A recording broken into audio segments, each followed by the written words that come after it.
Welcome back to Summarize Science. Today we are looking at a paper that makes a bold new claim about one of the most famous objects in our galaxy, the Tycho supernova remnant. For centuries, astronomers have studied the beautiful, expanding cloud of gas left behind by a star that was seen exploding in 1572. But a new analysis by researcher Noam Soker argues that this explosion happened in a very specific and very interesting environment. The core idea is that Tycho is a SNIP, which stands for a supernova inside a planetary nebula. A planetary nebula is the shroud of gas puffed off by a star in its old age. This means the star didn't explode in empty space, but rather inside the leftovers from its binary partner's life. So, what's the evidence for this dramatic claim? Using recent, highly detailed observations, scientists created a 3D map of the supernova's debris. And when you look at this 3D map, a peculiar shape emerges. The paper points out that Tycho isn't a perfect sphere. It has two opposite protrusions, which the author calls ears. One ear, shown in blue, is flying towards us, and the other, in red, is flying away from us. This eared structure is a telltale sign of an explosion happening inside a pre-existing gas cloud, which helps funnel the blast. This shape is very similar to other supernova remnants that are already considered to be SNIPs.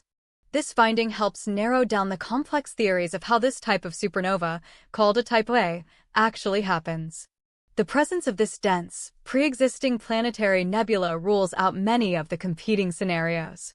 The paper argues that the most likely method is the core-to-generate model.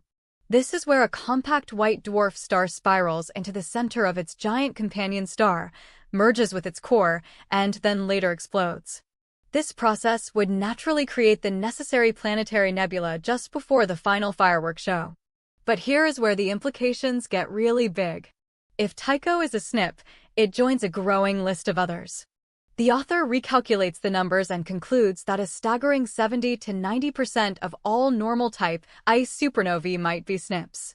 This would mean that the vast majority of these explosions, which are famously used as standard candles to measure the expansion of the universe, all happen inside these old gas clouds.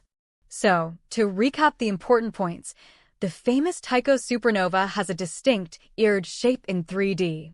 This strongly suggests it exploded inside a planetary nebula, making it a SNIP. This conclusion supports a specific model for how these stars explode and implies that most of them happen this way.